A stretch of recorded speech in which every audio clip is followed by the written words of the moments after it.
Actually, it is a butterfly-shaped gland which is placed in the neck, and it secretes thyroid hormones, which are T3 and T4. And these hormones take care of the metabolic processes. So it is not only affecting the gland, it is affecting the heart, it is affecting the nervous systems, and a lot of bodily functions are affected by this hormone. Hence, this is a very crucial hormone in our lives.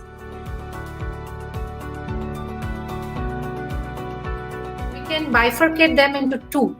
One is an overactive thyroid, which we call hyperthyroidism, and the other is an underactive thyroid, which we call a hypothyroidism.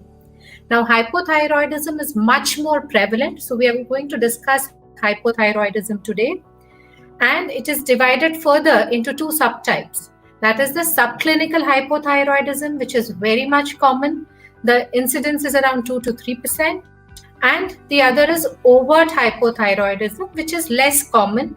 The incidence is around 0.3 to 0.5%. Now, the difference here is that subclinical hypothyroidism is not going to give you major symptoms.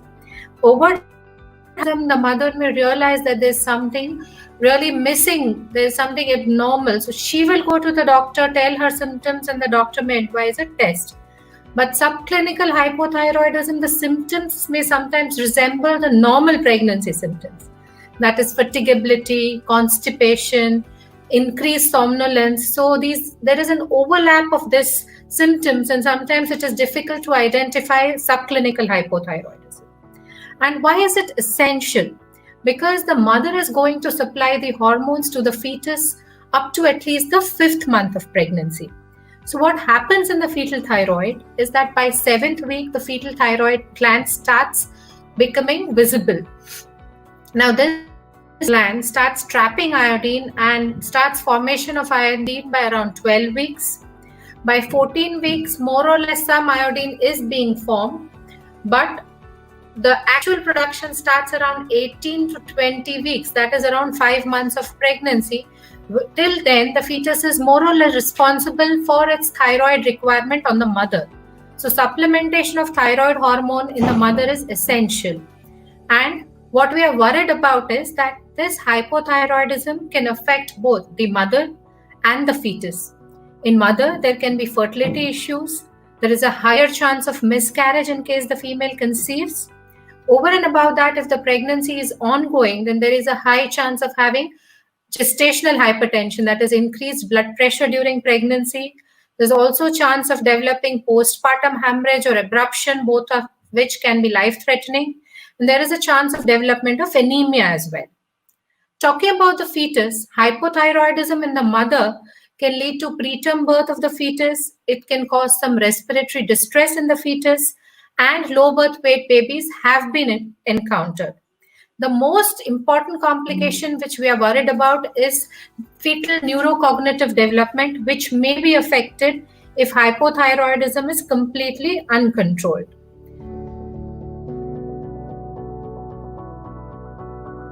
The treatment and the tests to diagnose this disease are very easy. A test as simple as a serum thyroid stimulating hormone is going to tell us whether you are subclinically or overtly hypothyroid.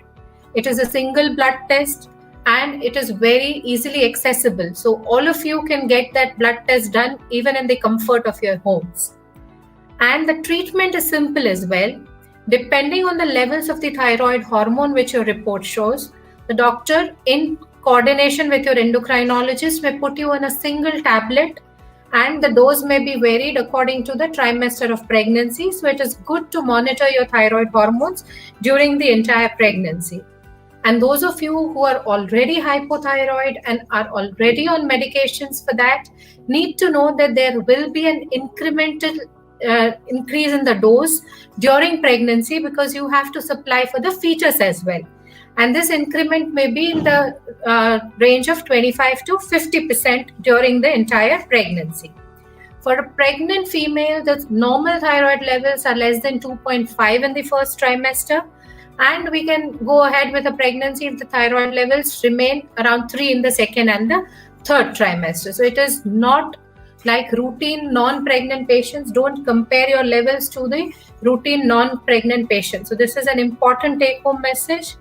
And we would advise that every pregnant female who comes to their gynecologist for the first visit, the obstetrician should advise a thyroid test, because universally, if we do not screen patients, we may miss out a lot of patients. And this is a very affordable test. The good part about hypothyroidism in pregnancy is it is easy to treat. With simple management, you can improve fetal and maternal outcomes. And it is very important that early detection of hypothyroidism does occur, because a prompt initiation of treatment is going to go a long way. The follow-up should be adequate, and the patient should be educated that the prompt treatment is advisable. You need not go for multiple opinions. So all is well that ends well. Wish you all a happy and healthy pregnancy.